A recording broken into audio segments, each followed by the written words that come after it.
Hello, good afternoon, ladies and gentlemen. This is Erçin Güdücü. I am from Izmir Commodity Exchange. I am the Secretary General of the exchange. Today, in the afternoon session, we have in fact here Fintech for Business Summit Streamline in this hall. And as the opening speech, I will give you some insights about Fintech and agriculture. Then we will be listening to our General Manager from Ministry of Treasury and Finance, Mr. Mert Özarar. Dear ladies and gentlemen, and we will have later on a panel where we will discuss agri-tech and fintech intersection, how we are going to use fintech tools in agricultural sector. Today I stand before you to discuss the revolutionary force in agriculture, the fintech revolution, in fact. As we explore through 21st century, we have seen and witnessed the fusion of technology and finance. But in this run, agriculture has been left far behind financial revolution. Fintech itself has always been the leading sectors, one of the leading sectors who benefited from, in fact, the developments in agriculture and frontline developments in information technology, whereas agriculture has not benefited many of them so far. So, in fact, this is a criticism, but we see that we are overlooking and ignoring agriculture as a business.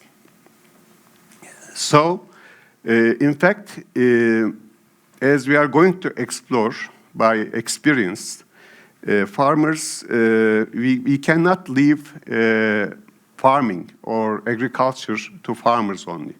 We all need to focus and pay our attentions to agriculture. For recent years, as we go through the pandemics and the local wars that is still going on in many places in the world, we witnessed how trade restrictions can be used based on political decisions and financial issues. Besides, we have realized that food supply chain and food security, supply security, is very vulnerable and can be very fragile. So we all witnessed, for example, grain crisis during Ukrainian war. And in local wars, the first precautions that the countries take is to restrict some agricultural product trades, either exporting or importing.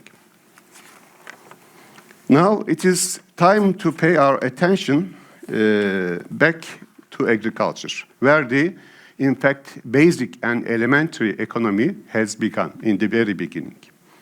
On the other hand, we are all living in a warming planet. There is a climate change or climate crisis, where some classical methods of farming are not or no longer applicable, and some geographical plant patterns are no longer existing. This may seem to be some exaggeration, but in 20 years we can see we are growing bananas in Black Sea region instead of south of Turkey. We are warming.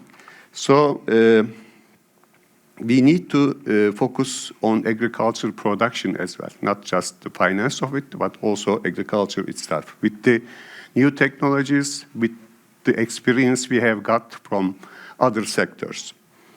Additionally, we face an ever-increasing world population. So by the end of 2050, we will need 70% more food production compared to today.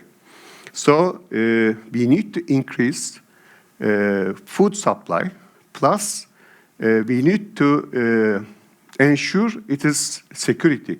We need to get a safe food, and we need to feed people all around the world.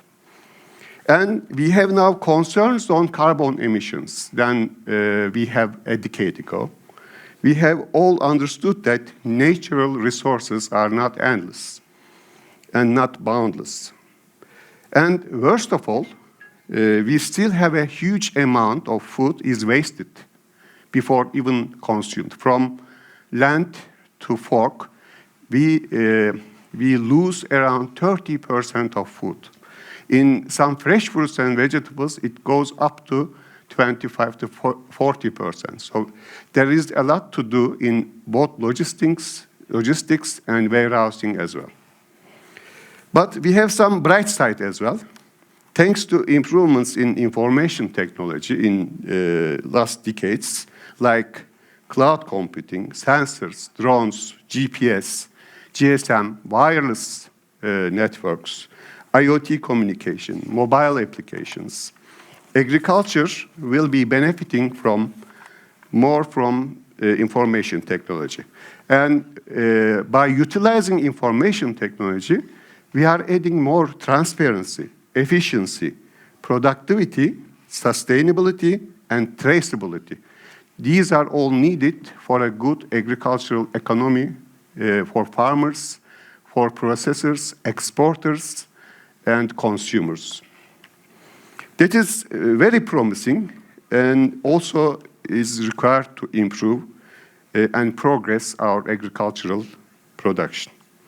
Another good point is that we fortunately observe that more institutional and individual investors are interested in investing both agricultural production and agricultural technology. So we have many startups. After the pandemics, it emerged, it exploded, in fact.